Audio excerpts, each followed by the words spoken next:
کوئی لاکھ ہمیں پابند کرے، کوئی لاکھ ہمیں پابند کرے، اسلام کی دعوت زندہ ہے۔ چمکانے کے لیے، اس امت کو بلند کرنے کے لیے، اس امت کو تمام ادیان باطل پر غلبہ دینے کے لیے اور اس امت کو محبوب بنانے کے لیے اور قیامت کے میدان میں ساری امتوں سے آگے سب بنانے کے لیے اللہ رب العزت نے اس امت کو دعوت کا اس کا کام دعوت اللہ والا کام یہ نبیوں کے حوالے کیا جاتا تھا اور نبیوں کو ذمہ دار بنایا جاتا تھا اور نبی اس کے مستحق تھے اور نبی اس کے کرنے والے تھے، لیکن اللہ رب العزت کا لاکھ لاکھ احسان ہے اور لاکھ لاکھ اس کا شکر ہے کہ اللہ نے اس امت محمدیہ کو تمام نبیوں کا بھی کام دیا اور سارے نبیوں کے سردار محمد صلی اللہ علیہ وسلم کا ختم نبوت والا بھی کام دیا۔ دونوں کاموں کی ذمہ داری اس امت کے کندھے پر قیامت تک اللہ نے رکھا، کوئی اس کام سے مستثنا نہیں ہے۔ جس نے بھی کلمہ پڑھا ہے اس کے ذمے یہ کام ضروری ہے۔ اس کام سے امت ہٹے گی، بربادی کی طرف جائے گی، ذلت کی طرف جائے گی، بے دینی کی طرف جائے گی اور باطل کے دبدبے میں آ جائے گی۔ اس امت کو جو عزت ملی ہے، جو پروان چڑھی ہے، اللہ تعالیٰ نے اس دعوت کی وجہ سے دیا ہے، کیونکہ جناب رسول اللہ صلی اللہ علیہ وسلم کی محنت میں اور نبیوں کی محنت میں یہ فرق ہے۔ نبیوں نے اپنی امت کو عبادت پر اٹھایا، کتنا عبادت کی بنیاد پر اٹھایا۔ ہمارے نبی صلی اللہ علیہ وسلم نے پہلے ہی دن سے اس امت کو دعوت پر اٹھایا، کتنا دائی پہلے بنایا، نمازی بعد میں بنایا، دائی پہلے بنایا، زکاتی بعد میں بنایا، دائی پہلے بنایا، حاجی بعد میں بنایا، دائی پہلے بنایا، عالم بعد میں بنایا، دائی پہلے بنایا، بعد میں سارے کام کرو اس امت کے حوالے کیا۔ اس لیے یہ امت پہلے ہی دن سے کلمہ پڑھتے ہی دائی بن گئی۔ کیا بن گئی؟ دائی۔ اور دعوت کا کام سب سے پہلے اللہ کا ہے۔ کس کا ہے؟ ارے بولو کون؟ سب سے بڑے دائی، سب سے پہلے دائی، قسم کھا کے کہتا ہوں وہ اللہ ہے۔ کون ہے؟ ارے کون ہے؟ اللہ کے دل میں نماز پڑھنا نہیں ہے،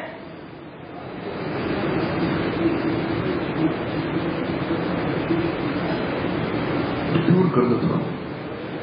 اللہ کے ذمے روزہ رکھنا نہیں ہے، اللہ کے ذمے زکات دینا نہیں ہے، اللہ کے ذمے حج کرنا نہیں ہے، اللہ کے ذمے دعوت دینا ہے۔ کیا دینا ہے؟ قرآن میں دو جگہ اللہ فرماتے ہیں اللہ یدعو الی دار السلام، صاف آیت قرآن کی بتا رہی ہے کہ اللہ تعالیٰ دعوت دیتے ہیں سلامتی کے گھر، یعنی جنت کی دعوت دیتے ہیں۔ کس کی دعوت؟ تو سب سے پہلا دائی کون ہے؟ اللہ ہے۔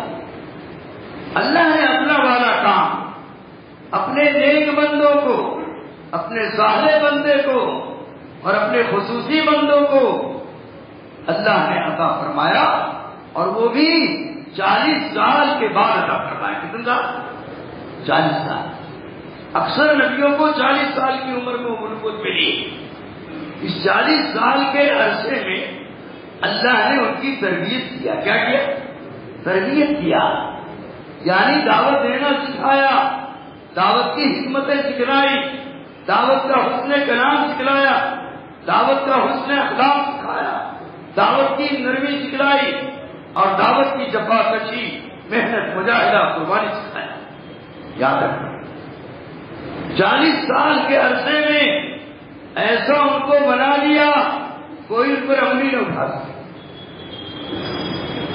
کوئی ان کی باتوں کا اعتراض نہ کر سکے، کوئی ان کو برا بھلا نہ کر سکے۔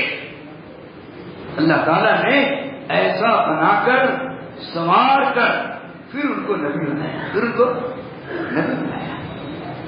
گویا تربیت کے بعد یہ کام کیا گیا۔ اور اللہ تعالیٰ نے اس امت کو پیدائشی دائی بنا دیا۔ کیا بنایا؟ سوچو آپ اس امت کی تربیت کیسے، یہ سوچنے کی بات ہے۔ فرمایا اس امت کی تربیت اللہ ہی کریں گے۔ کون کرے گا؟ جیسے اللہ نے نبیوں کی تربیت کی، ایسے اللہ اس امت کی بھی تربیت کریں گے۔ نبیوں کی تربیت کر کے کام کیا، اور اس امت کی تربیت کام کرتے کرتے کریں گے۔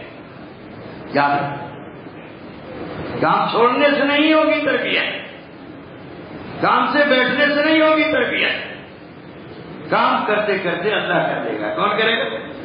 حالات ایسے لائے گا، مجاہدہ ایسا لائے گا، قربانی ایسا لائے گا، اور لوگوں کو ایسا اس کے ساتھ کرے گا جو اس کے ساتھ بدنظمی کریں گے، بد اعتمادی کریں گے، گالیاں دیں گے، اور طرح طرح کی ستائیں گے، اور اللہ اس میں اس کی تربیت بھر دے گا کام کرتے کرتے۔ کیسے؟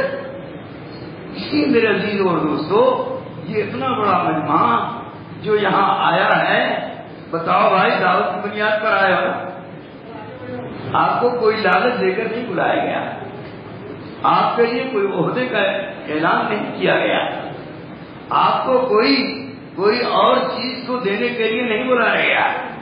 ہر ایک کو اللہ کے نبی حضرت محمد صلی اللہ علیہ وسلم کی نسبت پر، امتی ہونے کے اعتبار سے اور اللہ کا بندہ ہونے کے اعتبار سے، اپنے کام کی ذمہ داری سمجھنے اور اس کو کرنے کے اعتبار سے اللہ نے یہاں جمع فرمایا۔ اس کی سارا مجمع نیت کرے انشاءاللہ ہم دائی بن کر جیئیں گے اور دائی بن کر مریں گے۔ سب سے بڑی جنت دائی کی ہوگی۔ کس کی ہوگی؟ ارے کس کی ہوگی؟ یاد رکھنا، عابد کی جنت اتنی بڑی نہیں ہوگی، اتنی بڑی جنت نبیوں کے بعد اگر کسی کو جنت ملے گی تو دائیوں کو ملے گی۔ اس لیے جناب رسول اللہ صلی اللہ علیہ وسلم نے اپنی پوری امت کو پہلے دائی بنایا۔ کیا بنایا؟ عورتوں کو بھی بنایا، سنو بہت صحیح، بچوں کو بھی بنایا، مردوں کو بھی بنایا، غلاموں کو بھی بنایا۔ یہ چار طبقے امت کے دنیا میں ہیں، ان چاروں کو ایک ساتھ اٹھایا اور ہر ایک کو ایک ساتھ دعوت دیا۔ نبوت ملتے ہی سب سے پہلے اپنے گھر میں جو داخل ہوئے، ہانپتے کانپتے ہوئے، انتہائی پسینہ میں سرابور، انتہائی خوف اور ڈر اور انتہائی ڈرے ہوئے گھر میں داخل ہوئے۔ حضرت خدیجہ کبریٰ رضی اللہ تعالیٰ عنہا دیکھ کر ڈر گئی، آج میرے آقا کو کیا ہو گیا، آج میرے سردار کو کیا ہو گیا، آج میرے شوہر کو کیا ہو گیا، ایسی حالت میں تو کبھی گھر میں نہیں آئے، آج ایسی حالت میں کیوں آئے؟ پوچھا، اے میرے آقا ایسی حالت میں کبھی آپ کو نہیں دیکھا، یہ کیا بات؟ فرمائے خدیجہ آج اللہ نے بہت بڑی ذمہ داری دی ہے، اس ذمہ داری کا اتنا بوجھ ہے کہ میں تجھے بتا نہیں سکتا، اور وہ کیا ہے؟ نبوت کی ذمہ داری اور ختم نبوت کی ذمہ داری اللہ نے دی ہے، اور ہر ایک بندے کو دعوت دینے کے لیے کہا ہے۔ میں سوچ رہا ہوں کون میری دعوت قبول کرے، اور ایسے حالات میں حضرت خدیجہ آپ کہتی ہے یا رسول اللہ چاہے کوئی قبول کرے نہ کرے سب سے پہلے میں قبول کرتی ہوں۔ یہ ہے عورتوں میں سب سے پہلے ایمان لانے والی، سب سے پہلے اپنے جان اور مال کو قربان کرنے والی کون ہے؟ بولو، اس امت کی عورت ہے۔ اور سنو ساتھ ساتھ، جس زمانے میں جس نبیوں کا ساتھ عورت نے دیا ہے اس نبی کا دین دنیا میں زیادہ پھیلا ہے. کیا پھیلا ہے؟ اور جس نبی کا ذات عورت نے نہیں دیا اس نبی کا دین دنیا میں نہیں پھیل سکا. اس لیے جناب رسول اللہ صلی اللہ علیہ وسلم کا دین دنیا میں پھیلا کہ آپ کی ساری بیویوں نے آپ کا ساتھ دیا, صحابہ کی ساری عورتوں نے صحابہ کا ساتھ دیا. بلکہ اگر سوچا جائے اور جوڑا جائے تو اس زمانے کی عورت کی قربانی مردوں سے زیادہ ہے. سمجھداری بات. لیکن آج ہم لوگ اپنی عورتوں سے جھاڑو کا کام لیتے ہیں, کھانا پکوانے کا کام لیتے ہیں, بچوں کا منہ صاف کرنے کا کام لیتے ہیں, ان کی پرورش کا کام لیتے ہیں, گھر میں جھاڑو بہارو کا کام لیتے ہیں, برتن دھونے صاف کرنے کا کام لیتے ہیں, گھر کے انتظام کا کام لیتے ہیں, لیکن دعوت کا کام نہیں لیتے, دین کا کام نہیں لیتے. کبھی اپنی بیوی کے ساتھ 5 منٹ نہیں بیٹھتے تو اس کو سمجھائیں دنیا میں کیوں آئے, شوہر کی خدمت سے کیا ملے گا, بچوں کی پرورش سے کیا ملے گا, ماں باپ کی اطاعت سے کیا ملے گا, اور گھر میں عورتوں کے ساتھ مل جل کر محبت کے ساتھ خدمت کرنے سے کیا ملے گا. کبھی ہم میں سے کسی مرد نے اپنی بیوی کو اس طرح محبت کے ساتھ نہیں سمجھایا, جس کے نتیجے میں وہ عورت گھر کی ملکہ بن کے رہ گئی لیکن دائی نہیں بنی. کیا نہیں بنی؟ جس کی وجہ سے بچوں کی تربیت نہیں کی, بچوں کو دیندار نہیں بنایا, بچوں کو ولی نہیں بنایا, بچوں کو حضور صلی اللہ علیہ وسلم کا وفادار امتی نہیں بنایا, بچوں کو نمازی نہیں بنایا, بچوں کو دین نہیں سکھایا. میرے دوستو, جس کے نتیجے میں آج ہمارے بچے کلمہ شہادت سے محروم ہیں. اس لیے اللہ رب العزت نے اس پچھڑے ہوئے زمانے میں بہت بڑا انعام فرمایا امت پر, بہت بڑا اکرام کیا امت کا, بہت بڑا پروان چڑھایا امت کے لیے کہ اس زمانے میں حضرت مولانا الیاس صاحب رحمت اللہ علیہ کے ذریعے سے اللہ نے یہ کام پوری امت کو عطا کیا. جس زمانے میں آپ نے کام شروع کیا تو علماء حضرات فرماتے تھے حضرت کام بہت اچھا ہے کام, لیکن اس زمانے میں اس کو کون کرے گا, کرنے کی صلاحیت امت میں نہیں ہے, جان مال قربان کرنے کی صلاحیت امت میں نہیں ہے, دین کی بات سننے کی صلاحیت امت میں نہیں ہے, دین سیکھنے کی صلاحیت امت میں نہیں ہے. بلکہ آج کل تو امت علماء کا مذاق اڑا رہی ہے, علماء کا مذاق اڑا رہی ہے, داڑھی والوں کا مذاق اڑا رہی ہے, مسجد میں جانے والوں کا مذاق اڑا رہی ہے. یہ کیسے اتنا بڑا دین کا کام کرے گی, یہ ناممکنات میں سے ہے. حضرت فرماتے تھے آپ دعا کیجئے اللہ کرے گا. کون کرے گا؟ ارے کون کرے گا؟ جب سارے کام کو اللہ کرتا ہے تو دین کا کام اللہ نہیں کرے گا. جب دنیا کے کاموں میں اللہ مدد کرتا ہے تو دین کاموں میں اللہ مدد نہیں کرے گا. اللہ کی مدد دین کے ساتھ حق ہے, یاد رکھنا, دین کے ساتھ حق ہے, اور دین کی دعوت کے ساتھ حق ہے, اور علماء کے ساتھ حق ہے, اور دینداروں کے ساتھ حق ہے. جو اللہ کی مدد کا انکار کرے وہ محروم ہو جائے. اور میں قسم کھا کے کہتا ہوں آج تک جو کام چلا ہے اور چل رہا ہے آئندہ انشاءاللہ چلتا رہے گا. یہ کسی کی قربانی کا دخل نہیں ہے, خدا کی قسم براہ راست اللہ کی مدد سے چل رہا ہے. ارے کون کر رہا؟ اللہ کی مدد سے چل رہا ہے. اور اللہ کی مدد کو کوئی دنیا کا بڑا سے بڑا آدمی روک نہیں سکتا. اللہ چلا رہا ہے. کون چلا رہا ہے؟ اور ہماری جماعتیں کارگزاری سننے کو جو ملتی ہیں ایسے ایسے جنگلوں سے گزری اور ایسے ایسے علاقوں سے گزری اور ایسے ایسے جگہوں سے گزری کہ انہوں نے اپنی آنکھوں سے اللہ کی مدد کو دیکھا. اللہ کی تو جس طرح اللہ نے نبیوں کی مدد کیا, سردار انبیاء کی مدد کیا, خدا کی قسم قیامت تک اللہ داعیوں کی مدد کرتا رہے گا. اس لیے جو لوگ اس کام میں لگے ہیں یا لگ رہے ہیں یا لگنا چاہتے ہیں وہ اس بات کا یقین کر لیں میں اگر اللہ کے کام میں لگوں گا تو اللہ میرا کام بنا دے گا. اللہ میرا کام، ارے کون بنائے گا؟ اللہ بنائے گا. ہماری مشکلوں کو حل کر دے گا، ہماری رکاوٹوں کو دور کر دے گا، ہماری پریشانیوں کو ختم کر دے گا اور ہماری عداوتوں کو ختم کر دے گا اور ہمیں آپس میں جوڑ کر محبت پیدا فرما کر اپنی مدد نصرت کے دروازے کھولے گا. اس لیے اللہ نے یہ اجتماع آپ کو کیا کرنے کی توفیق دی. یہ اس لیے اجتماع ہوا ہے تاکہ نظام آباد کے سارے لوگ دین کے دائی بن جائیں. کیا بن جائیں؟ ارے بولو، دائی بنو گے کہ مزدور بنو گے؟ دائی بنو گے کہ تاجر بنو گے؟ دائی بنو گے کہ حاکم بنو گے؟ دائی بنو گے کہ کاشتکار بنو گے؟ دائی بنو گے کہ عورت کے غلام بنو گے؟ دائی بنے گے. کیا بنے گے؟ دائی بنیں گے تو عورتوں کو اللہ ہماری غلام بنا دے گا، ہماری خادموں بنا دے گا، بچوں کو ہمارا خادم بنا دے گا، سمجھے؟ اور لوگوں کے دلوں میں ہماری محبت ڈال دے گا اور تنتناتے ہوئے دنیا میں ہم چلیں گے. کسی کا ڈر اور خوف دلوں میں نہیں.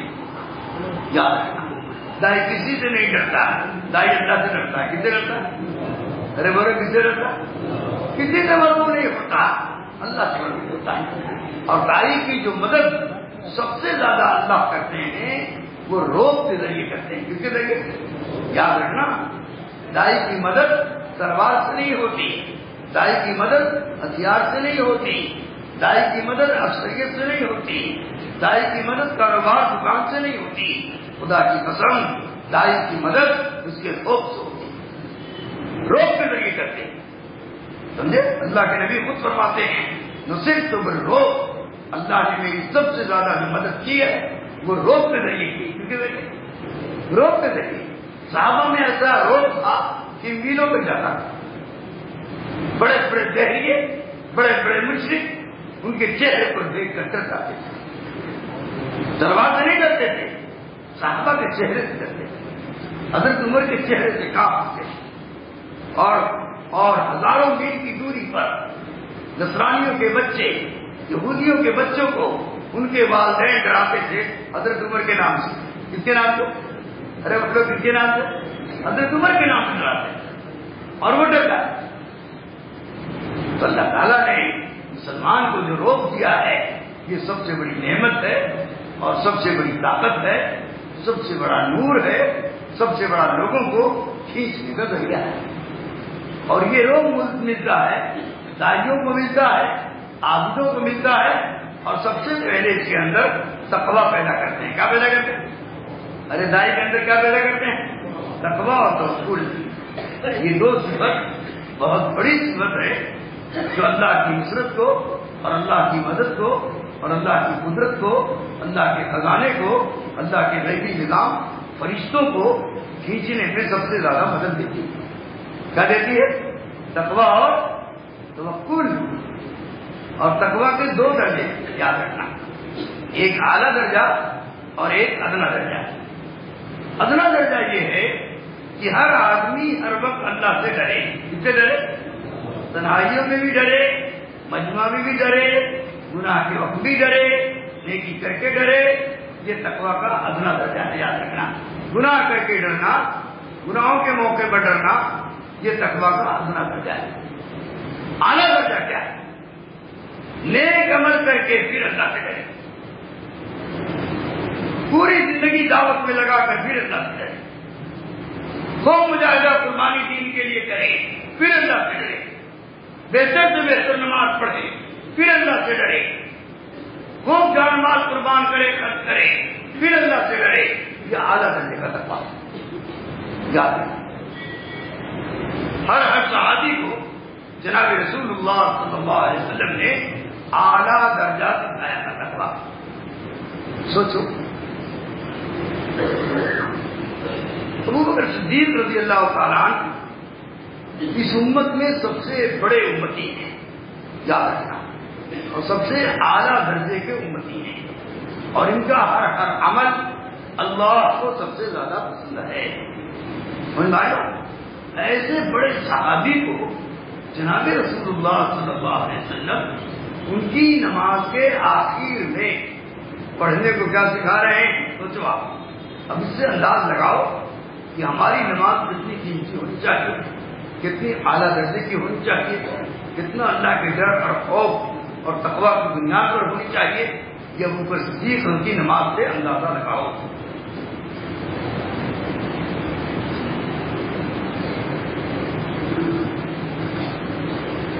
جس طرح ابو بکر صدیق رضی اللہ تعالیٰ کا ایمان پوری امت سے بڑا ہے، پوری امت سے، حدیث میں آتا ہے ایک پڑھنے پر قیامت تک آنے والی ساری امت کا ایمان رکھ دیا جائے، ساری امت کا ایمان، اور ایک پڑھنے پر صدیق اکبر رضی اللہ تعالیٰ کا ایمان رکھ دیا جائے تو صدیق اکبر کا ایمان بڑھ جائے گا۔ کیا ہو جائے گا؟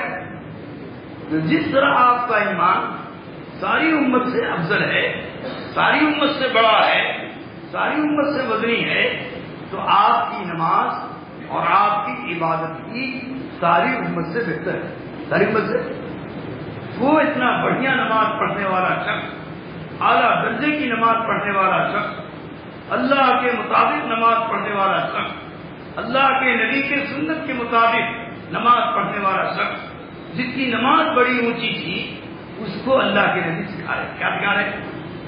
سوچو، یہ ابو بکر نماز کے آخر میں یہ دعا پڑھ لیا کر، سوچو کیا سکھا رہے ہیں؟ اللہم انی ظلمت نفسی ظلما کثیرا۔ سوچو یہ سارے نماز کیا ہے؟ اس کو سکھا رہے ہیں سب سے اعلیٰ درجے نماز پڑھنے والے، سب سے زیادہ خدا سے ڈرنے والے کیا کہہ رہے ہیں؟ اللہم انی ظلمت نفسی، اے اللہ میں نے اپنے نفس پر بہت بڑا ظلم کیا۔ سوچو نماز پڑھنا ظلم ہے؟ ارے کیا ہے؟ ظلم ہے کہ نماز پڑھنا سب سے بڑی نیکی ہے، لیکن اپنی نماز کو ظلم کراتے ہیں۔ کیا مطلب اس کا؟ اے اللہ جیسی نماز تیری شان کے مطابق، تیری صفات کے مطابق، تیری قدرت کے مطابق، تیری بڑائی کے مطابق مجھے پڑھنی چاہیے تھی، میں ویسی نماز نہیں پڑھ سکا، یہ میرے نفس کا ظلم ہے، یہ اس کا مطلب ہے۔ سمجھا؟ تو اس کو معاف کر دے۔ کیا کر دے؟ ارے کیا کر دے؟ کیا مطلب؟ اے اللہ تو اسے اپنی شان کے مطابق قبول فرما۔ یہ ہے تو میرے دوستوں بزرگوں، جب اتنے بڑے صحابی رسول کو اور اتنے بڑے متقی پرہیزگار کو اور اتنے بڑے ایمان والے کو جب یہ دعا سکھلائی جا رہی ہے تو بتاؤ ہمیں نماز میں کیسے نماز پڑھنی ہے؟ ہمیں کتنی آہوزاری کے ساتھ اور کتنے رونے دھونے کے ساتھ اور کتنی عظمت کے ساتھ اور کتنا ایک عمل کی قیمت کے استحصال کے ساتھ اور کتنا اللہ کے وعدوں پر یقین کے ساتھ اور کتنا جناب رسول اللہ صلی اللہ علیہ وسلم کی سنتوں کے مطابق دھیان کے ساتھ، توجہ کے ساتھ، اللہ کی بڑائی کے ساتھ ہمیں پڑھنی چاہیے۔ یہ تو ہمیں تو ہر ایک کے دیکھنے کی چیز ہے۔ اگر دیکھا جائے تو ہماری نماز یا ہم میں سے کسی کی بھی نماز ادنا صحابی کے برابر بھی نہیں نہ ہے۔ سمجھے بھائی؟ اس لیے جماعتوں میں نکالا جاتا ہے اور راہ خدا میں پھرایا جاتا ہے اور 4 مہینے لگوائے جاتے ہیں، 6 مہینے لگوائے جاتے ہیں، سال لگوائے جاتے ہیں۔ خدا پاک کی قسم یہ آپ پر ظلم نہیں کیا جا رہا ہے، یہ آپ پر ظلم نہیں کیا جا رہا ہے، یہ آپ کو بلا وجہ نہیں نکالا جا رہا ہے، بلا وجہ وقت نہیں فارغ کرایا جا رہا ہے، بلا وجہ در در کی ٹھوکریں نہیں کھلائی جا رہی ہیں۔ اس کا ایک بہت اونچا مقصد ہے، بہت بڑا مقصد ہے، بہت بڑا مقصد ہے۔ وہ یہ کہ ہم اور آپ اس طرح سے نماز پڑھنے والے اور اس طرح سے روزہ رکھنے والے اور اس طرح سے زکوٰۃ دینے والے، اس طرح سے مسلمانوں کے ساتھ، عام انسانوں کے ساتھ میرے دوستوں مل کر جل کر محبت کے ساتھ چلنے والے ایسے بن جائیں کہ اللہ کو ہمارے ٹوٹے پھوٹے عمل پر رحم آ جائے۔ کیا آ جائے؟ ارے بولو کیا آ جائے؟ یاد رکھنا بغیر اللہ کے رحم سے ہماری کوئی عبادت نہیں ہے، ایسی ہے جو قبول کرے۔ ہاں اللہ کو رحم آ جائے گا، ارے میرے بندے کوئی بات نہیں، قبول کرنے والا تو میں ہوں، تو 15ویں صدی کا مسلمان ہے، تو بہت دیر میں دنیا میں آیا ہے، تیرے سامنے کوئی ایسی چیز نہیں ہے، تو مجھے مانتا ہے، میری خدائی کو مانتا ہے، مجھے الہ سمجھتا ہے، میری بڑائی کو تسلیم کرتا ہے، میرے نبی کے پیرو بن کر اور ان کے تابع بن کر چلتا ہے، بھلا تم کو چھوڑوں گا؟ نہیں چھوڑوں گا۔ پڑھو پڑھو، مجھے یاد کرو، قبول کرنے والا میں ہوں اور رحم کرنے والا میں ہوں۔ یاد رکھنا، اللہ قبول کر لیں گے، اللہ قبول کر لیں گے، لیکن ہماری اپنی نیت یہ ہونی چاہیے، ایسی بنا کر سنوار کر پڑھنی چاہیے کہ اللہ کو پسند آ جائے، اللہ کو پسند آ جائے۔ اس کے لیے جماعتوں میں نکالا جاتا ہے۔ جماعت میں نکلنے کے بعد سب سے پہلے آدمی کو اپنی زندگی پر ترس آتا ہے، کیا آتا ہے؟ اور آنکھوں سے آنسو جاری ہو جاتے ہیں۔ نام لکھانے سے پہلے بیچارہ گمسد ہوتا ہے، کچھ نہیں بولتا، نہ تشکیل میں آتا ہے، لیکن جب سمجھانے والے اس کو سمجھا دیتے ہیں اور اس کے دل میں اتار دیتے ہیں، اب جب 4 مہینہ لکھا دیتا ہے تو اس کا چہرہ بدل جاتا ہے، اس کا چہرہ بدل جاتا ہے اور اس کی زبان کی بول بدل جاتی ہے۔ اب 4 مہینہ لکھانے کے بعد اس سے پوچھو بھائی اب کیا ہوگا؟ فوراً کہتا اللہ کرے گا۔ کون کرے گا؟ ارے کون کرے گا؟ اب سوچو، آپ نام لکھاتے ہی اس کی زبان بدل گئی، اس کا چہرے کا روپ بدل گیا۔ اب تک تمام وسوسے گھیرے ہوئے تھے، تمام چیزیں وہ کہہ رہا تھا کیسے ہوگا، کیا ہوگا، میں اکیلا ہوں، میری دکان پہ کوئی نہیں ہے، لیکن جہاں نام لکھوایا سب اس کے دل سے غیر اللہ نکل گیا اور اس کی زبان پر براہ راست اللہ آ گیا۔ کون آ گیا؟ ارے بولو، ہوتا ہے کہ نہیں ہوتا؟ یہ روزانہ ہمارا اپنا تجربہ ہے، تشکیل کے وقت میں دیکھتے ہیں۔ یاد ہے جب نام لکھانے میں کتنی برکت ہے تو کھڑا ہونے میں کتنی برکت ہوگی، پھر آگے چلنے میں کتنی برکت ہوگی، پھر مجاہدہ قربانی میں کتنی برکت ہوگی، پھر کھانا پینا اور سونا میں کمی میں کتنی برکت ہوگی۔ آپ انداز نہیں لگا سکتے اس راستے میں کتنی برکتیں چھپی ہوئی ہیں، کتنی رحمتیں چھپی ہوئی ہیں، کتنی مدد اللہ کی چھپی ہوئی ہے، کتنا تعلق معاملہ چھپا ہوا ہے، کتنا آخرت کا فکر چھپا ہوا ہے، کتنا اللہ کے نبی کی محبت چھپی ہوئی ہے۔ خدا کی قسم اس کو جان نہیں سکتا کوئی جب تک کہ اس کے ساتھ تک گرے، اس کے ساتھ گرنے کی شرط ہے، یاد رکھنا۔ بغیر گرے، بغیر راہ خدا میں نکلے آدمی دین کو اور دین کی دعوت اور محنت کو اور اس کی حقیقت تک نہیں پہنچ سکتا۔ اس لیے ہر ایک کے لیے یہ راستہ ہے، کس کے لیے؟ ہر ایک کے لیے ہے، کوئی اس سے مستثنا نہیں۔ یاد رکھنا کہ میں تو جانتا ہوں، میں تو فلاں ہوں اور فلاں ہوں اور فلاں ہوں، یہ سب جملے بکواس کے جملے ہیں، خدا کو جواب نہیں دے سکتے۔ یاد رکھو، خدا کو جواب نہیں دے سکے گا۔ اس لیے ہر ایک کے ذمہ ہے، چاہے وہ کسی حال میں ہے، میرے دوست اللہ کے راستے میں نکلے، کہاں نکلے؟ نہ نکلے تو نکلنے والوں کے لیے دعا کرے، تب بھی انشاءاللہ بچ جائے۔ کیا کرے؟ ارے دعا کرے، ان کو اپنا خیرخواہ سمجھے، ان کو اپنا محسن سمجھے، یہ اللہ کے راستے میں نکلنے والے ہمارے محسن ہیں، یہ اللہ کے عذاب سے ہمیں بچا رہے ہیں، یہ اللہ کی رحمت ہمارے لیے اتروا رہے ہیں، یہ رحمت کی بارشیں برسوا رہے ہیں، یہ ہدایت کو عام کر رہے ہیں۔ اللہ ہم کو بھی ہدایت دے گا اور اللہ غیروں کے لیے بھی ہدایت کا دروازہ کھولے گا۔ سمجھے بھائی، یہ اللہ کا وعدہ ہے۔ جب دعوت کا کام چلے گا، یکسوئی کے ساتھ چلے گا، محبت کے ساتھ چلے گا، ہر عام و خاص میں چلے گا، تو اللہ تعالیٰ سب سے پہلے داعی کو ہدایت دیتے ہیں۔ کس کو دیتے ہیں؟ سننا غور سے یہ جملہ، سب سے پہلے اللہ داعی کو ہدایت دیتے ہیں، اس لیے کہ اللہ کا وعدہ ہے وَالَّذِينَ جَاهَدُوا فِينَا لَنَهْدِيَنَّهُمْ سُبُلَنَا۔ یہ اللہ کا وعدہ ہے، سب سے پہلے داعی کو ہدایت دیں گے۔ کس کو دیں گے؟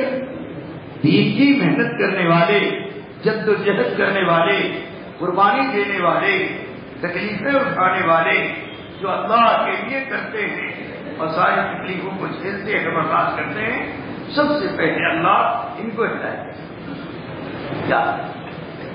دائی ہدایت سے محروم نہیں ہوگا، بشرطے کی مخلص ہو۔ کیا؟ ارے کیا؟ مخلص ہو۔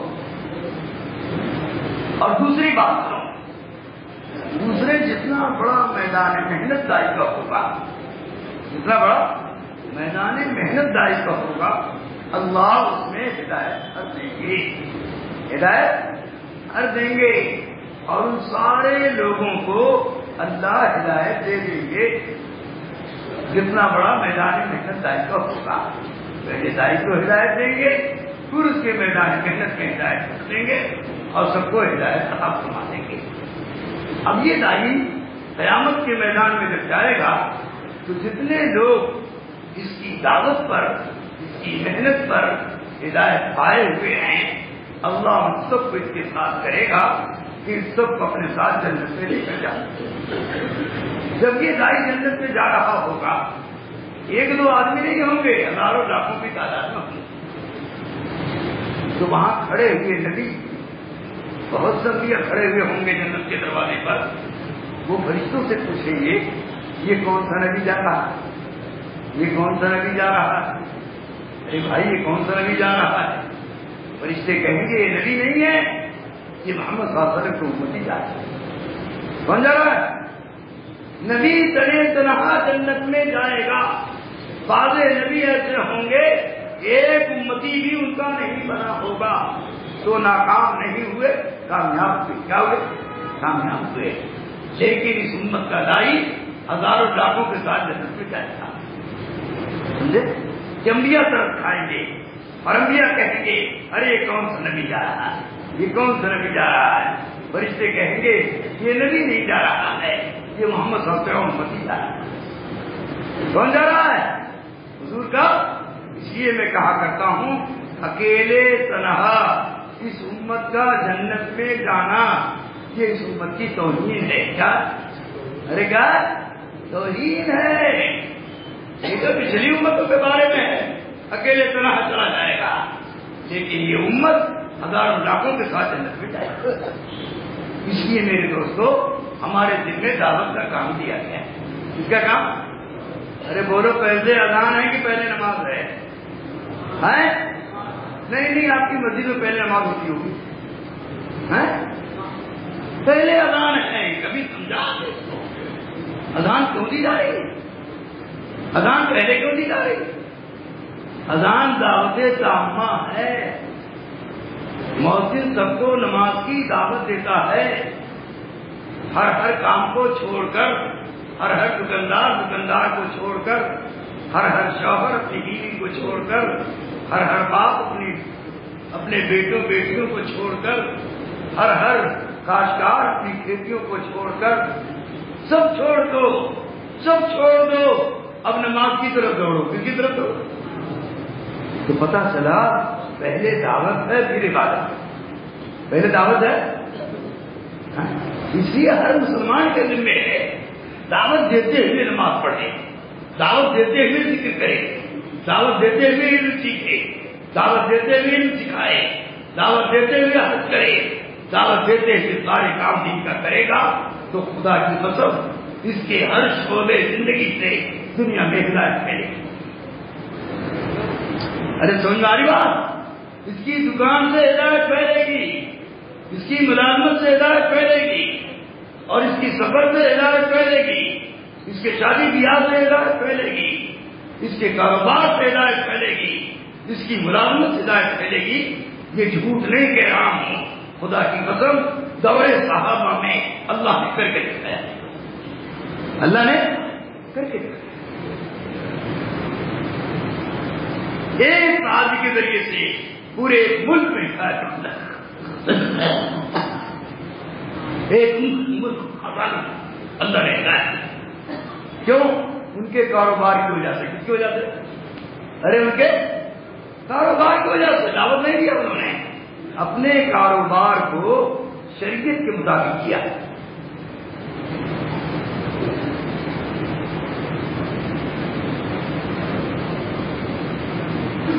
وہیں کے لوگوں سے وہ صحابی غلہ خریدتے تھے۔ سنو غور سے، یہ کام ہے مسلمان کا۔ مسلمان کسی کو دھوکہ نہیں دیتا، مسلمان کسی کو جھوٹ نہیں بولتا، مسلمان کسی سے فریب نہیں کرتا، مسلمان کسی کو گالی نہیں دیتا، مسلمان بے حیا بے شرم نہیں ہوتا، مسلمان عادل ہوتا ہے، منصف ہوتا ہے، رحم دل ہوتا ہے، سب کے ساتھ خیر خواہی اور بھلائی کرتا ہے، کسی کے ساتھ دشمنی اور ظلم نہیں کرتا۔ اگر یہ کرتا ہے تو مسلمان کہلانے کے قابل نہیں۔ یاد رکھیں، وہ صحابی وہیں کے لوگوں سے غلہ لیتے تھے اور اس کو صاف ستھرا کر کے اور اس کو چمکا کر کے اسی ریٹ پر بیچتے تھے۔ اسی ریٹ پر، ارے اسی ریٹ پر، جس ریٹ پر خریدتے تھے اسی ریٹ پر بیچتے تھے۔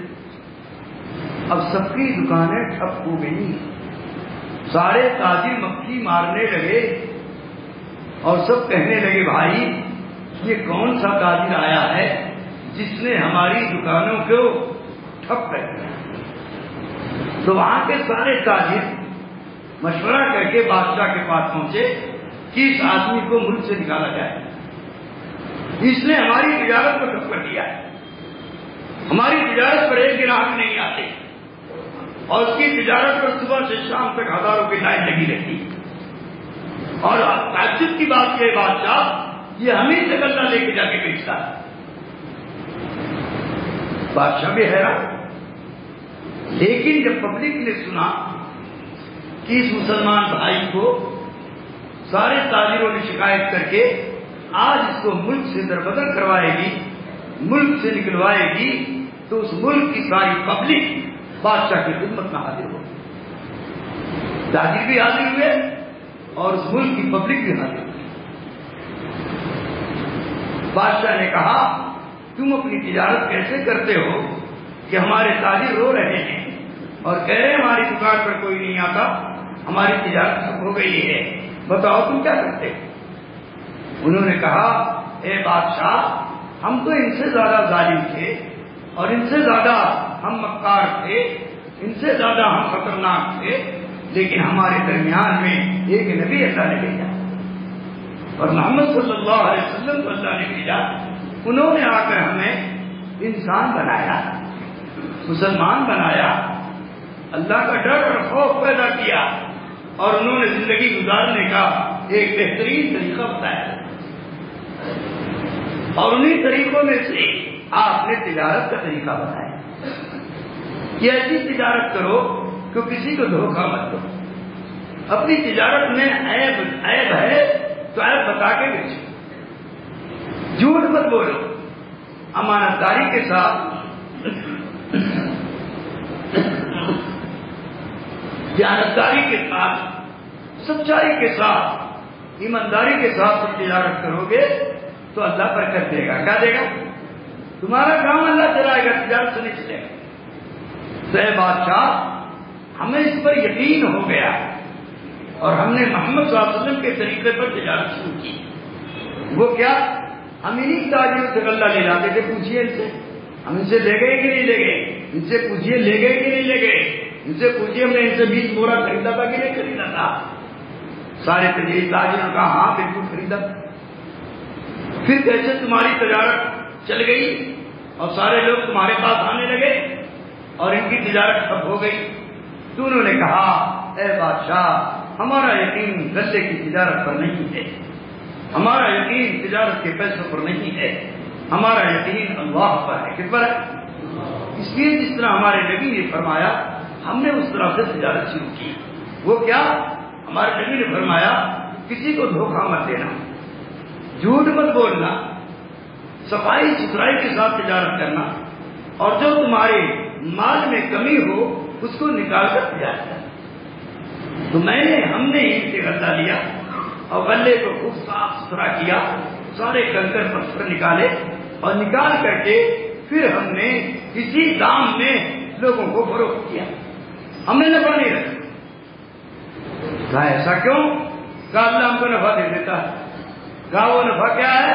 سنو، یہ صحابہ کی تجارت ہے، ایسا کرو گے تو تم بھی آج اس دنیا میں کامیاب ہو جاؤ۔ فرمایا تمہیں کیا ملتا؟ کہنے لگے بورا ملتا ہے۔ کیا ملتا؟ نفے میں کیا ملتا؟ لوگوں کا 1 بورا ملتا، ہمارا 100 بورا ملا، 100 بورا کو بیچ دیا، ہمارا خرچہ نکل رہا ہے، تو ہم بورا نفع میں کماتے ہیں۔ اور اللہ کو صاف ستھرا کر کے اسی ریٹ میں غلہ بیچتے ہیں۔ پبلک نے شور مچایا، بادشاہ سلامت ایسے بھلے آدمیوں کو اور ایسے اچھے انسان کو، ایسے بااخلاق انسان کو، ایسے ایماندار انسان کو اگر آپ اپنے ملک سے نکالتے ہیں تو ہم سب ان کے ساتھ جانے کے لیے تیار ہیں۔ یہاں تک کہ بادشاہ بھی مسلمان ہو گیا اور جو لوگ اس کی مخالفت میں آئے کہ شادی کی وہ بھی ایمان میں داخل ہو گئے۔ یہ ہے صحابہ کی تجارت، یہ ہے صحابہ کا سفر، یہ ہے صحابہ کا عمل۔ اس سے دنیا میں دین آیا، اسلام آیا ہے۔ یاد رکھیں کہ پورب کے ملک جتنے ہیں، سمجھے، تھائی لینڈ سے لے کر فیجی تک چلے جاؤ، کچھ نہیں تو ہزاروں جزیرے ہیں اور بڑے بڑے ممالک ہیں، ان سب میں خدا کی قسم جہاد نہیں ہوا، تلوار نہیں چلی، کسی کا خون نہیں بہا، کسی کو زبردستی اسلام میں نہیں داخل کیا گیا۔ یہ سارے کے سارے ممالک میں کتنا گناؤں آپ کو، جزیرے اور ملک، آپ تعجب کریں گے، یہ سب کے سب خدا کی قسم صحابہ کی تجارت میں اسلام میں داخل۔ اتنا بڑا ملک انڈونیشیا، وہ صحابہ کی تجارت میں اسلام میں داخل۔ یہ ہے مسلمان۔ میرے دوستوں، اس کو سکھانے کے لیے اور اس پر یقین کرنے کے لیے اور جناب رسول اللہ صلی اللہ علیہ وسلم کے طریقوں پر اپنی زندگی گزارنے کے لیے یہ دعوت و تبلیغ کا راستہ ہے اور کوئی مقصد نہیں کیا کرتا۔ نہ اس میں کوئی عہدہ ہے، نہ اس میں کوئی تنخواہ ہے، نہ اس میں کوئی چیز دی جاتی ہے۔ میرے دوستوں، صرف ہر مسلمان کو اپنے جان اور مال کی قربانیوں کے ساتھ جناب رسول اللہ صلی اللہ علیہ وسلم کا مبارک طریقہ سکھایا جاتا ہے اور آپ کی سنتوں پر ہر عمل بتایا جاتا ہے۔ تجارت کیسے کرنی ہے، ملازمت کیسے کرنی ہے، کھیتی کیسے کرنی ہے، پڑوسیوں کے ساتھ کیسے رہنا ہے، اپنی بیوی کے ساتھ کیسے رہنا ہے، اپنے بچوں کے ساتھ کیسے رہنا ہے، اپنے والدین کے ساتھ کیسے رہنا ہے، اپنے ملازموں کے ساتھ کیسے رہنا ہے، غیروں کے ساتھ کیسے رہنا ہے، کیسا اخلاق برتنا ہے، کیسی انسانیت کا درس لینا ہے، یہ ساری باتیں خدا کی قسم جماعت میں نکال کر سکھایا جاتا ہے، سمجھے۔ اور آدمی 4 مہینہ دینے کے بعد واقعی اگر اس نے صحیح وقت لگایا ہے تو اللہ کا ولی بن جاتا ہے۔ کیا بن جاتا ہے؟ اللہ کا ولی بن جاتا ہے، صحیح لگایا۔ ورنہ لگانے والے بہت سے طرح کے، کوئی کس نیت سے جاتا ہے، کوئی کس نیت سے جاتا ہے، نیت تو اللہ ہی جانتا ہے۔ تو آدمی کا معاملہ اس کے عمل کے اعتبار سے نہیں ہوتا، اس کی نیت کے اعتبار سے۔ نیت صحیح ہے تو عمل صحیح ہوگا، نیت غلط ہے تو عمل غلط ہوگا، قبولیت کا فیصلہ نہیں ہوگا اور اچھی صفات کے داخلے کا فیصلہ نہیں ہوگا۔ اس لیے اللہ رب العزت نے اپنے فضل اور کرم سے حضرت مولانا الیاس رحمۃ اللہ علیہ کی ان کی قربانیوں کو، ان کی سوچ اور فکر کو، ان کی مجاہدہ کو امت کی ہدایت کے لیے قبول کیا۔ لوگ کہتے تھے کام بہت اچھا کیسے چلے گا، کہتے تھے حضرت اللہ چلائے گا۔ ارے بولو چلائے کہ نہیں چلایا؟ آج چوتھی پوچھ چل رہی، کون سی پوچھ؟ چوتھی پوچھ چل رہی اور اللہ چلا رہے۔ کون چلا رہا؟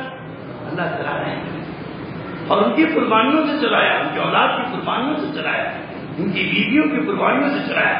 مولانا الیاس رحمۃ اللہ علیہ ایرو غیرو نسو خیرو انسان نہیں تھے، بڑے زبردست تھے، اونچی خاندان کے تھے، بڑے مالدار تھے، بڑے مالدار تھے، بڑے زیورات تھے اس سونے سے، لیکن ایک ایک زیور اور ایک ایک سونا اور ایک ایک پیسہ اللہ کے بندوں پر خرچ کر دیا، اللہ کے بندوں پر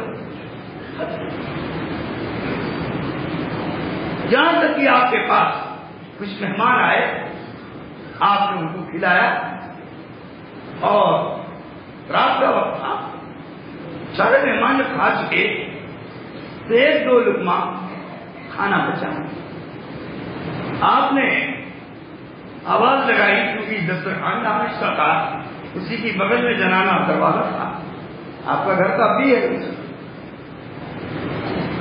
آواز لگائی، ان کی بیوی نے دروازہ تھوڑا سا کھول کر دیکھا تو مولانا الیاس رحمۃ اللہ علیہ ایک پلیٹ میں وہ 2 لقمہ بچا ہوا کھانا دے رہے تھے کہ لو یہ مہمانوں سے بچا ہے، تم لوگ کھا لو۔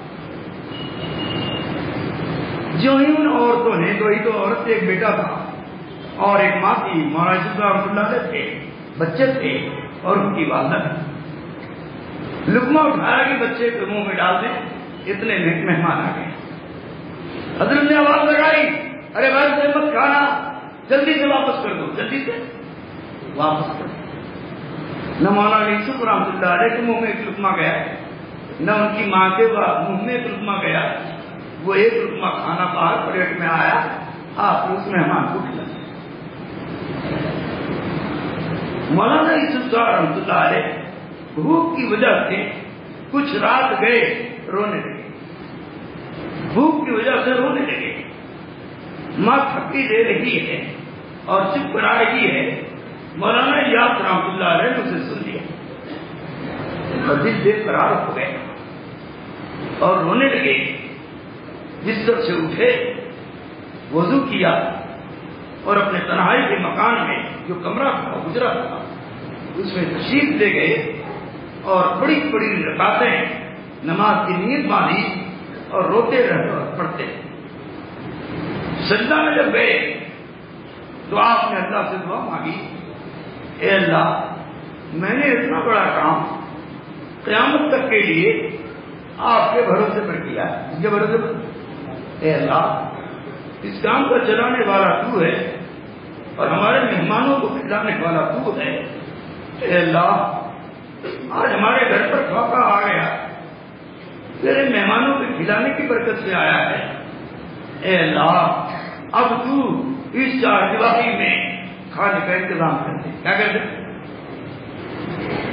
اللہ تعالیٰ نے وہ دعا ایسی سنی اور ایسی قبول ہوئی اور ایسا ان کے دل پر القاء کیا کہ باہر آئے اور اپنے گھر میں داخل ہوئے اور کہے، میرے بچوں، اے میری بیوی، تمہارے اس مجاہدے پر میں نے اللہ سے آج مانگا ہے، اللہ نے وعدہ کر لیا ہے، اے الیاس، اب اس چار دیواری میں قیامت تک فاقہ نہیں ہے۔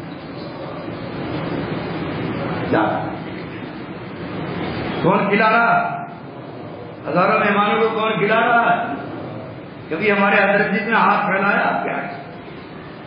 ارے نظام الدین میں غلہ ختم ہو رہا، پیسہ بھیجو، حیدرآباد والوں۔ کبھی کوئی تبدیل آپ کے پاس آیا؟ نہیں آیا۔ دے رہا ہے اللہ، کیا دے رہا؟ اور ہمارے تمہارے ذریعے سے دے رہا ہے، آسمان سے نہیں ٹوٹ رہا ہے اور آسمان سے غلہ نہیں برس رہا ہے، خدا کی قسم اللہ دے رہا ہے، بغیر اسراف کے، بغیر سوال کے، آج بھی پال رہا ہے اور قیامت تک پالے۔ بنگلے والی مسجد میں پورے عالم کو بلایا جا رہا اور ایک ساتھ آ جاؤ، کھانے کا انتظام اللہ کرے گا۔ تو نظام الدین مرکز جو چھوٹی سی مسجد ہے، میرے دوستوں میں آ کے کہتا ہوں، اس کو معمولی مت سمجھو، اس کو ایک مسجد چھوٹی سی مت سمجھو، اس کو ایک مدرسہ مت سمجھو، اس کو ایک چھوٹا سا آدمی مت سمجھو، یہ اللہ کا نمائندہ ہے۔ کس کا نمائندہ؟ ارے کس کا نمائندہ؟ اور دوسرے لفظوں میں کہتے ہیں تو جھوٹ نہیں ہوگا، میں قسم کھا کے کہتا ہوں، اللہ کا خلیفہ ہے، اللہ کا خلیفہ ہے۔ اور اللہ کوئی وہ معاملہ پورے عالم پر نہیں طے کرتے جب تک خلیفہ بنے گی۔ خلیفہ کو دیکھ کر خدا کا فیصلہ ہوتا ہے اور خلیفہ پر اللہ کا پہلا فیصلہ آتا ہے، پھر سارے عالم پر جاتا ہے۔ یاد رکھنا، اس لیے کام بڑا عجیب و غریب کام ہے، اللہ کا کام ہے۔ کس کا کام ہے؟ اور اللہ کے لیے کرنے سے فائدہ نہیں ہے۔ اس کے کرنے سے نام نمود کے لیے کرو گے، شہرت کے لیے کرو گے، کمائی کے لیے کرو گے، برکت کے لیے کرو گے، میں قسم کھا کے کہتا ہوں مل جائے گی برکت۔ اس کام تو ایسا ہے، میں نے خوب تجربہ کیا ہے کہ جو ان سی نیت کرو اللہ پوری کرے۔ عجیب کام، جو ان سی نیت کرو اس کام میں، وہ کام اللہ پورا کر دیتا۔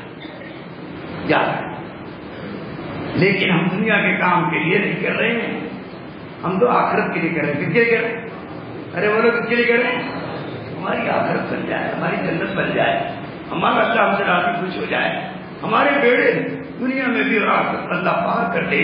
اس کے لیے اللہ نے ایک انوکھا کام، ایک طاقتور کام، ایک صفات والا کام، ایک حقیقت والا کام ایک سارے انسانوں کو موہنے والا کام اور ان کے دلوں کو بدلنے والا کام اور ہدایت کا چراغ جلانے والا کام خدا کی قسم ہر امت کو عطا فرمائے. اس لیے سارا مجمع نیت کرے انشاءاللہ اس کام کو اپنا کام بنائیں گے. ارے بناؤ گے؟ زبان سے کہنے والے تو کرنے چلے گئے، موت تک کرنے کی توفیق نہیں.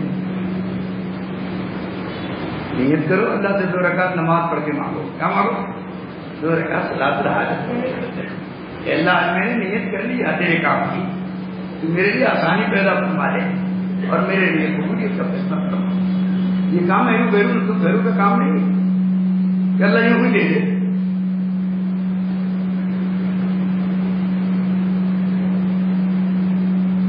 یہ کام تو مجاہدے سے ملے گا، قربانیوں سے ملے گا، بڑے پاپڑ بیلنے سے ملے گا، بھوک اور پیاس گرمی سردی برداشت کرنے سے ملے گا، لوگوں کی کڑی تسلی سننے سے ملے گا.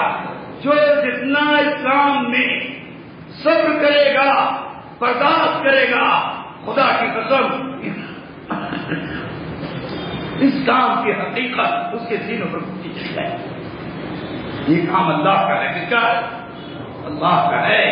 اللہ اپنے ان بندوں کو دیتے ہیں جو بندہ اللہ کے لیے گڑگڑاتا ہے، اللہ کے لیے روتا ہے، اللہ کے لیے بھوک پیاس برداشت کرتا ہے، اللہ کے لیے گالن گلوچ سنتا ہے، اللہ کے لیے اپنے آپ کو قربانی دیتا ہے. اللہ ایسے بندوں پر یہ کام بھی کھولتے ہیں، کام کے دروازے بھی کھولتے ہیں اور پوری امت محمدیہ کی قبولیت کا فیصلہ فرماتے ہیں. اس لیے میرے دوستوں یہ کام اللہ کا ہے. کیا ہے؟ اس لیے ہمیں اور آپ کو اس کام میں لگنے کی ضرورت ہے. ارے لگو گے؟ کہنے کی ضرورت پڑے گی، تصویر کی ضرورت پڑے گی، آپ کی خوشامد کی ضرورت پڑے گی؟ نہیں، یہ سب تو بہت ہی نیچے کا درجہ ہے. اعلیٰ درجہ یہ ہے بغیر کسی کی تشکیل کے اللہ کی تشکیل میں آ جاؤ. کسی تشکیل میں اللہ کی تشکیل میں آ جاؤ. اللہ ہماری تشکیل کر چکے ہیں، اللہ ہماری تشکیل کر چکے ہیں. اب یہ ہے کہ ہم اس کی تصدیق کر لیں اور اللہ کے بھروسے اور اللہ کے راستے سے کہنا سنتے ہیں تو انشاءاللہ خدا ہمیں اور آپ کو عطا فرمائے. ابھی ملیشیا کا اجتماع ہوا. کہاں کا اجتماع؟ ارے بڑا سنا، چھوٹا ملک ہے، پچھلے مہینے میں ہوا ہے اور 120 یا 25 ملک کے لوگ آتے ہوئے. کتنے ملک کے؟ سوچو اتنا اس لیے زمین پر کبھی اتنا بڑا اور اتنا اچھا اور اتنا قربانی والا اور اتنی صفات والا اور اتنے مجاہدے والا آج تک اس زمانے کی ہوا. سمجھا؟ پرانے لوگوں کا اجتماع ہے، کتنے لوگوں کا؟ اور جس میں سے 100 ملکوں کی براہ راست کارگزاری کی گئی. آج تک نہ اتنی بڑی کارگزاری نظام الدین کو ہوئی، نہ کسی ملک میں ہوئی، نہ کسی اجتماع میں ہوئی جیسا کہ کارگزاری ملیشیا میں شروع. 4 دن کارگزاری رہے گی. کتنے دن؟ 4 دن کارگزاری. اور ایک چیز حضرت نے ان کو بتایا، کام کا طریقہ بتایا، کام کی حکمتیں بتائی، کام کے جذبات بتائے، کام کی فکریں بتائی، کام کا مجاہدہ بتایا اور کام کرنے کا طریقہ میرے دوست کو بتایا اور سب مطمئن ہو گئے. کیا ہو گئے؟ مطمئن ہو گئے اور اپنے اپنے ملکوں کی طرف روانہ ہو گئی. نقل جماعتیں بھی 3000 نکلی. کتنے لوگ؟ ملیشیا والوں. سوچو آپ، چھوٹا تو مجمع عمومی. اور 3 دن اجتماع کے بعد وہ لوگ واپس چلے گئے اور اس کے بعد سارے ملکوں کی کارگزاری شروع ہو گئی. تو اللہ تعالیٰ دکھلا رہا ہے. کیا کر رہا؟ ارے کون دکھلا رہا ہے؟ سارے عالم کو دکھلا رہا ہے. دیکھو کام کرنے والا میں ہوں. جس دن جاب لوں گا اس دن 1 منٹ میں پورے عالم کو ایسا اختتام کر سکتا. تم میں سے کوئی روک نہیں سکتا، کوئی طاقت نہیں روک سکتی، کوئی فوج نہیں روک سکتی. جس دن اللہ چاہے گا اس دن اپنی قدرت سے کر کے رکھنا ہے. اور ہمیں کیا ہے؟ اللہ کی قدرت کو صاف کرنا ہے. اللہ کی قدرت کو، ارے اللہ کی قدرت کو صاف کرنے کی کوشش کرنا ہے.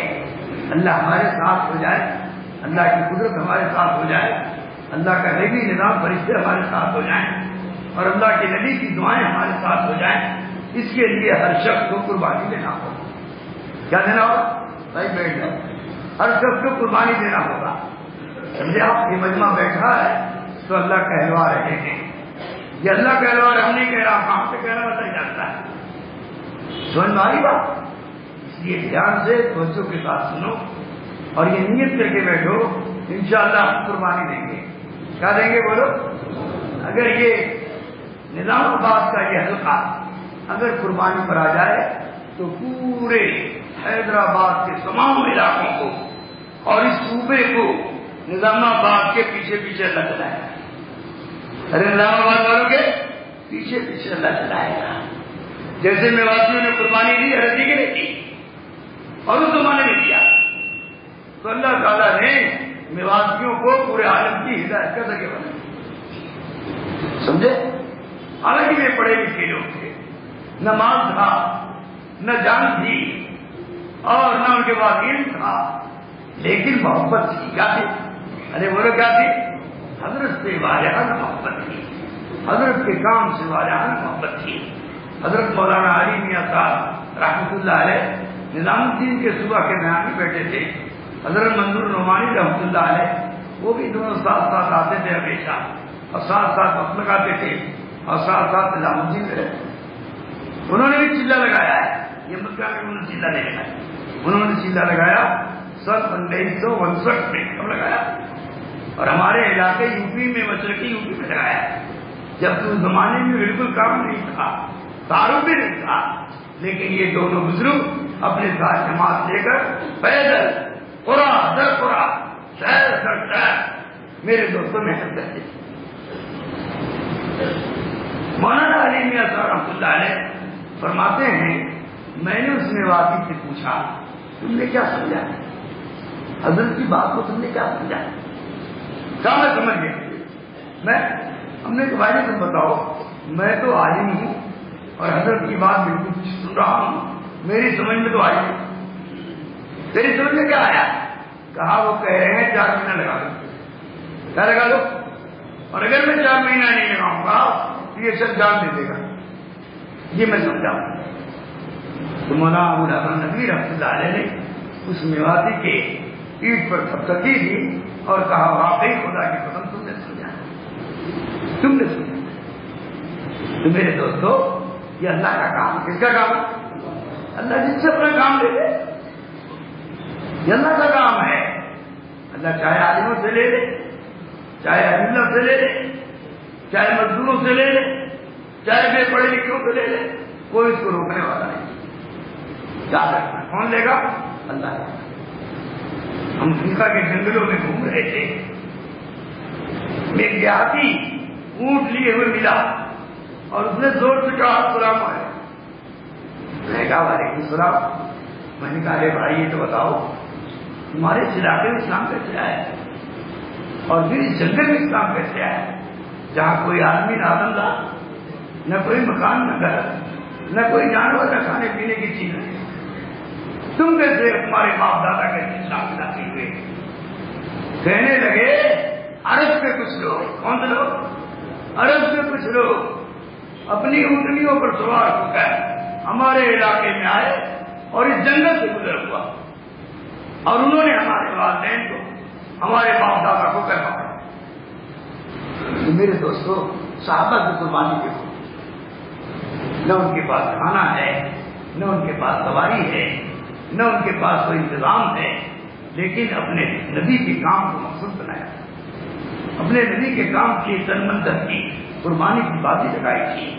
تو اللہ نے آج ساری دنیا میں میرے دوستوں کلمہ والے کو زندہ کر دیا۔ ارے کیا کہ نہیں کیا؟ صحابہ نہ آتے، قربانی نہ دیتے، اس کفرستان میں ہم کہاں ایمان والے ہوتے، کہاں کلمہ والے ہوتے؟ یہ ان کی قربانیوں کا نتیجہ ہے، یہ ان کی قربانیوں کی برکت ہے، یہ ان کے مجاہدے کا نتیجہ ہے کہ اللہ رب العزت نے اتنی بڑی تعداد میں مسلمانوں کے ہندوستان میں پھیلا دیا۔ جتنے مسلمان ہندوستان میں شاید 50 ملکوں کو جمع کر دیا جائے یورپ کے، تو وہ سب ملک کر کے مسلمان نہیں دے سکتے، سمجھے؟ جتنا مسلمان ایک ملک میں اعلان کیا، اس لیے ہم سارے مسلمانوں کو خوشامد کر کے، ان کی پیروی کر کے، ان کے پاس جا کر کے، ملاقاتیں کر کے اس کام میں لگاؤ جس کام کے ساتھ اللہ ہے۔